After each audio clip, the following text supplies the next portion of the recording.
Hi guys, welcome to the third part of the rendering floor plan. So my name is Curtis and we will be continuing in Photoshop. So in the last video we finished the renders in Lumion and we saved out all the files. So if you remember, we saved Color Pass, Specular and ZDEP. So now in Photoshop we'll just be assembling the passes. So you can see I'm going through, and for each individual render, what I'll do is I'll take the specular pass, which is basically the reflections of things like the water in the road, the windows and so on, and I would put it over the color pass and I would change the blending mode. So you basically just get the reflections on top of the base image, and then I would basically do the same thing with the ZDEP. So the ZDEP is basically a black and white image or a grayscale image, and what it does, you could use it to do depth of field, where it shows the objects further away from the camera to be more blurry, and the closer to the camera sharper.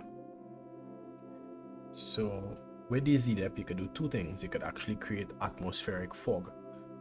So by inverting the ZDEP and changing the layer, you could actually push the white further back, and by dropping the opacity it would give you the effect of that natural atmospheric fog, where objects further away from you would look a bit hazy, and then you would use that same pass and then you would put it as the channel where you could get the depth of field. So I'm just basically going through and doing that for each one of the images, and then when I get done with that I would start working on doing some adjustment layers. So we have hue and saturation and the brightness and exposure, just to adjust some levels, and then I would create a copy of the image itself and do what they call a high pass. So the high pass allows you to just sharpen the image by creating an overlay blending mode. So here we using the ZDEP, and this is where you would get that depth of field. So you see all the trees in the background are a bit blurred because you're setting the focal point of the camera to look at the house, so everything away would be blurred out, so you're just getting that main focal on the house.